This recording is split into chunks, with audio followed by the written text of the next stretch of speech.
We kick off with what might be considered a major shift in the Israel-Hamas war, as the Palestinian group Hamas has announced the death of its leader, Ismail Haniyeh, in the early hours of today. According to reports, the top leader was assassinated in an airstrike in Tehran while he was attending the inauguration of the new Iranian president. Iran's foreign ministry has expressed its condolences over the killing. The country's military spokesperson says Iran will defend its territorial integrity, dignity, honor, and pride, and will make the terrorist occupiers regret their cowardly act of assassinating Mr. Haniyeh.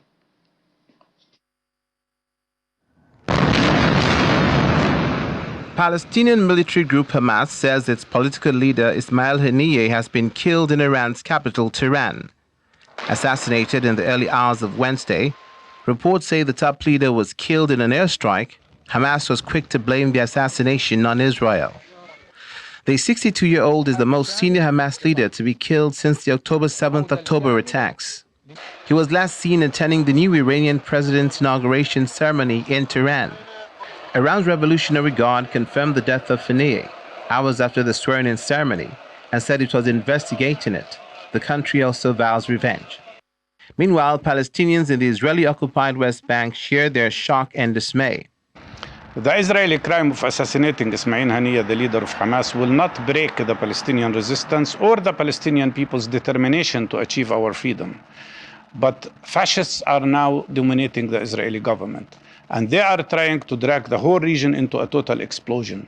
Netanyahu is a war criminal, and he is trying even to drag the United States itself into a confrontation with Iran and with the whole region. But on the other hand, Israelis welcomed the assassination. I think the assassination of Haniyeh is a great news, and I think it was supposed to happen, and I hope Sinwar will be next. Very good news that he deserved to end it like that, and that I hope that we will get also the second of Hamas, Sinwar.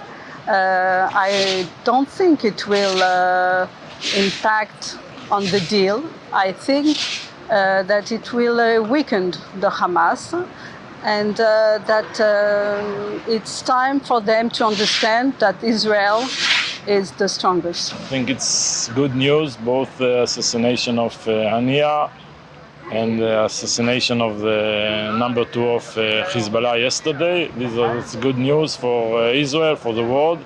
Hopefully it will also contribute to the end of the war and to the release of the hostages.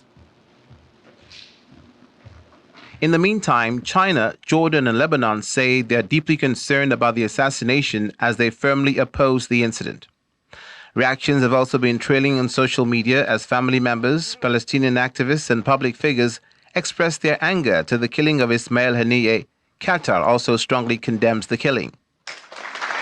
U.S. Secretary of State Anthony Blinken says nothing shall take away from the importance of getting to the ceasefire in Gaza after learning of Haniyeh's assassination.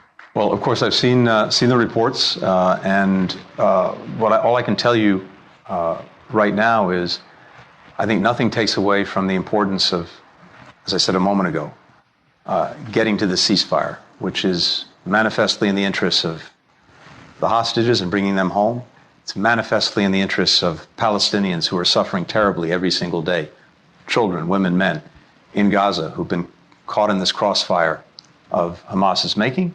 It's profoundly in the interest of trying to put things on a better path, not only in Gaza, but actually throughout the region, because so much is tied to what's happening in Gaza right now. Mr. Blinken's statement also echoes those of the families of Israeli hostages captured by Hamas on October 7, as they hope a deal for the release of their loved ones will be reached in spite of this incident. Obviously, living in a very tense region, 115 hostages have been held for 299 days. Tomorrow is day 300. But the region is suffering. Everybody in this region is, in a way, being held hostage to misguided leaders who want to take the region in a direction that is not a positive direction. Hopefully, those leaders who have a clearer, more hopeful more optimistic sense of where this region could go, where it was going over the few years leading up to October 7th, will be the ones who went out, the voices who went out, and we can bring calm and a brighter future to everybody in the region. In all of this, Israel has not commented on the incident, drawing fears of a wider escalation in a region shaken by Israel's war in Gaza and worsening conflict in Lebanon. Meanwhile, another top military leader, Hezbollah's most senior commander and head of its strategic unit, Fuad Shukr, has been killed. He died in a targeted strike carried out by the Israeli Defense Forces in Beirut. According to Israeli military spokesperson Rear Admiral Daniel Hagari, the Hezbollah commander was responsible for the death of 12 children in Majid al-Shams, in the Israeli-occupied Golan Heights. The military group Hezbollah denied involvement in the Golan attack, but said the group fired rockets at a military targets in Golan Heights. The IDF carried out a targeted strike in Beirut on Fuad Shukr, also known as Said Muhsin, Hezbollah's most senior military commander and the head of its strategic unit. Fuad Shukr was the right-hand man to Hassan Nasrallah, Hezbollah's leader and his advisor in planning and directing attacks and operations. Fuad Shukr was the commander responsible for the Majid al-Shams massacre, in which 12 children were murdered after Hezbollah fired an Iranian Falak 1 rocket directly at a soccer field in northern Israel on Saturday evening. He was a senior terrorist who has the blood of the Israelis and many others on his hands. One day after Hamas massacre on October 7th, Hezbollah joined Hamas in attacking Israelis. Since then, Hezbollah has fired thousands of rockets, missiles, and UAVs at Israel over the last 9.5 months, killing Israeli civilians and soldiers, and forcing 60,000 Israelis to evacuate from their homes. The IDF will not tolerate terrorist attack on Israeli civilians. We have been responding to these attacks with precise strikes on Hezbollah commanders, terror operatives, and military infrastructures in Lebanon. Hezbollah's ongoing aggression and brutal attacks are dragging the people of Lebanon and the entire Middle East into a wider escalation. While we prefer to resolve hostilities without a wider war, the IDF is fully prepared for any scenario. We have a duty to ensure the safe and secure return of Israelis to their homes in northern Israel. And we will continue to act to defend all people of Israel. And Hezbollah has issued its first statement on Israel's assassination of the group's top military commander, saying he was present in the building in Beirut when it was struck, but did not confirm his death. Lebanon's cabinet held an emergency meeting this morning to discuss the strike, which it condemned and said retaliation by Hezbollah was anticipated, but that the government was worried the situation could get worse.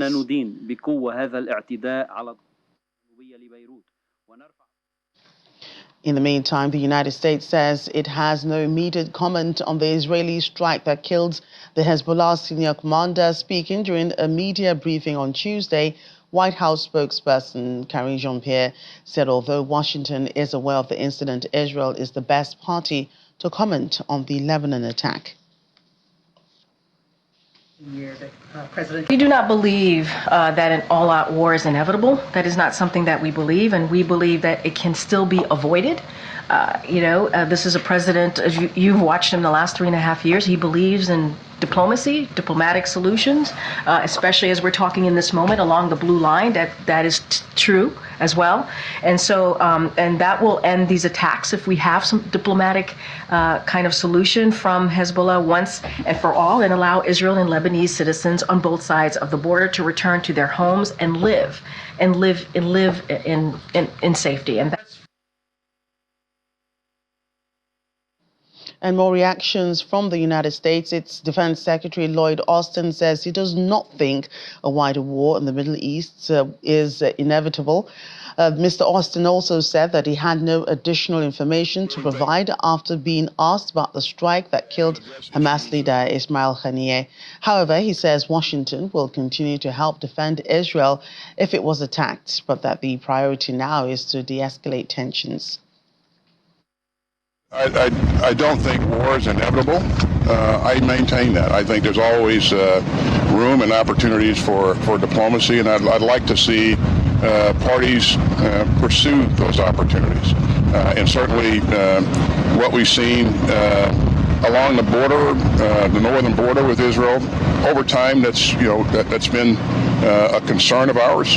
Again, we're going to do everything we can to make sure that we keep things from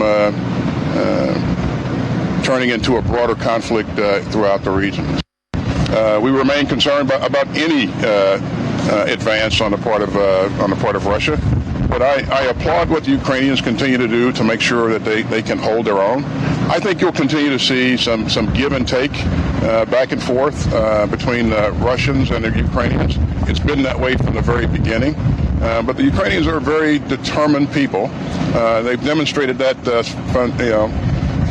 from the very start of this conflict, and I expect that, again, they will get a bit stronger as time goes along. We'll continue to provide security assistance in the way that you've seen us do here recently. That tempo will increase. If Israel is attacked, we certainly will help defend Israel. You saw us do that in April. You can expect to see us do that again. But we don't want to see any of that happen. We're going to work hard to make sure that we're doing things to help take the temperature down and address issues through diplomatic means. Now let's unravel all of this as we bring in Professor David Awurawa of the Department of History and Strategic Studies, University of Lagos. He joins us from Akoka here in Lagos. Thank you for joining us on the program. Let's begin with your thoughts on the assassination of Hamas leader Ismail Haniyeh. Who do you think is responsible?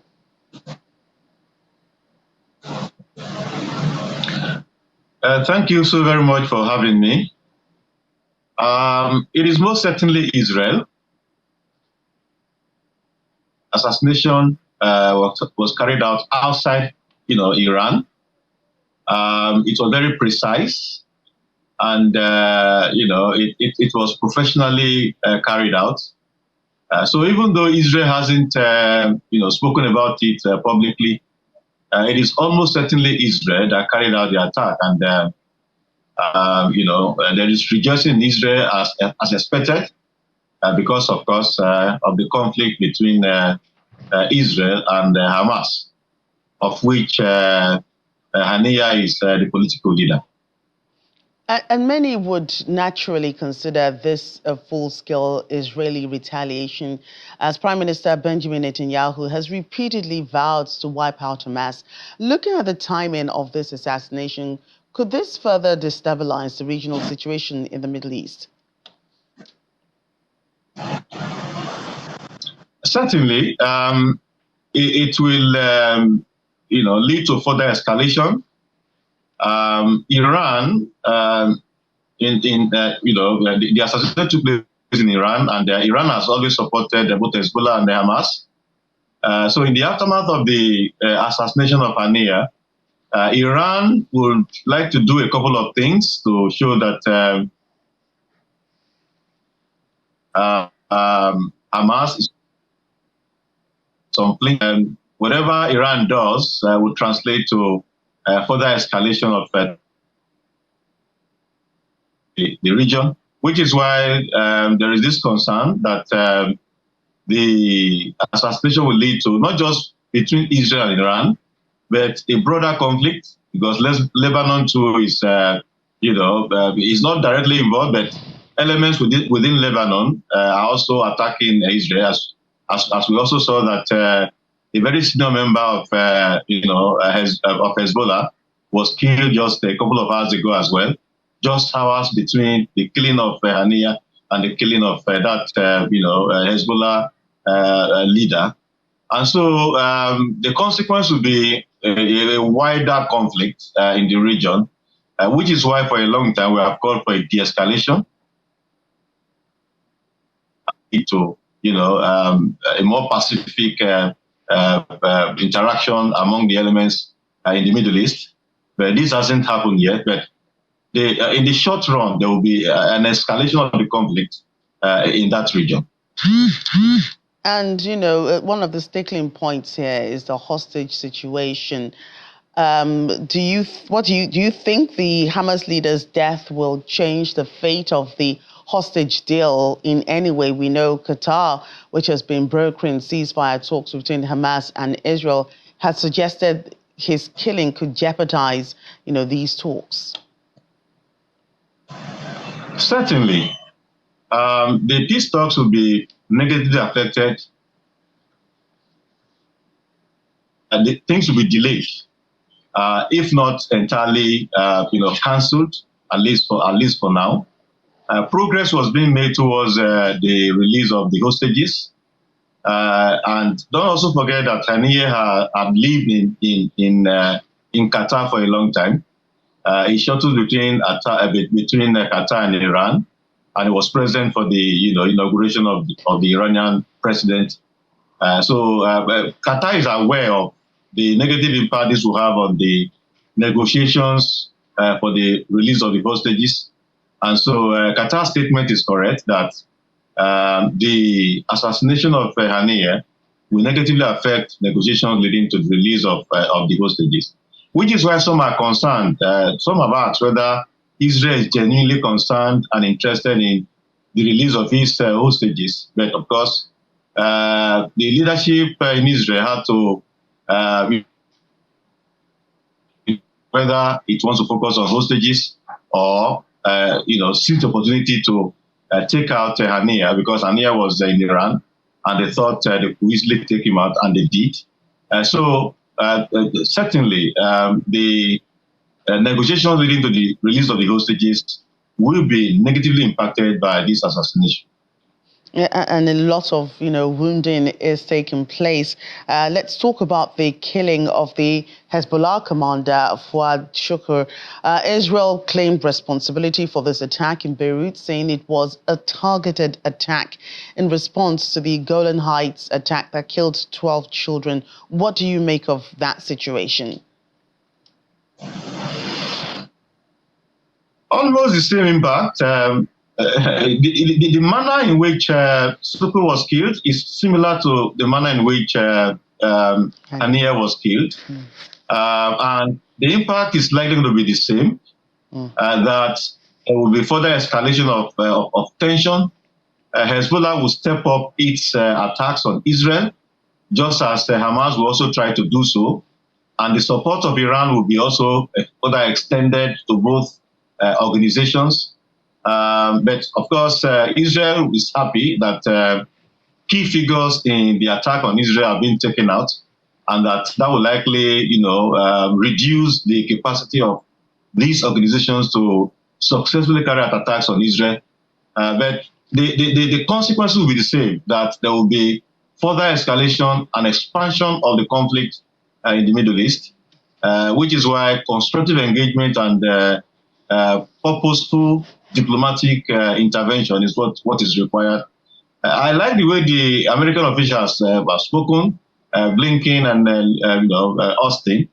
They didn't talk as if they would join the Israelis in rejoicing. They rather focus on ongoing diplomatic efforts to end the conflict, and that is what should be the interest of everybody, despite the killing of Shukr and of course the assassination of Haniyeh. And do you think that the U.S. is playing safe with its comments and its stance on this matter? spoken in the manner in which their comments have been guided by non-redundancy and sometimes constructive ambiguity. Even though when they make those comments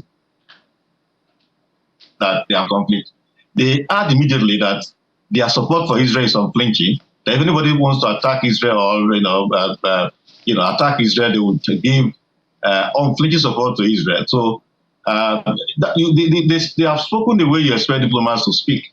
That their focus is not whether somebody has been assassinated or killed. That their focus is on constructive diplomatic engagement to end the conflict. And that should actually killing here, killing there. All of those things haven't helped issues. They have only led to the expansion of the conflict with extensive misery for the people, both in in the wider Middle East. Really, humanitarian crisis that people there encounter, especially in Gaza. So others should join the efforts so that these things can be resolved diplomatically. Because at the end of the day, everybody will reach the ultimate solution is to negotiate and end the conflict. Right. Professor David Awurawa, a pleasure having you again on the program. Thanks so very much for having me.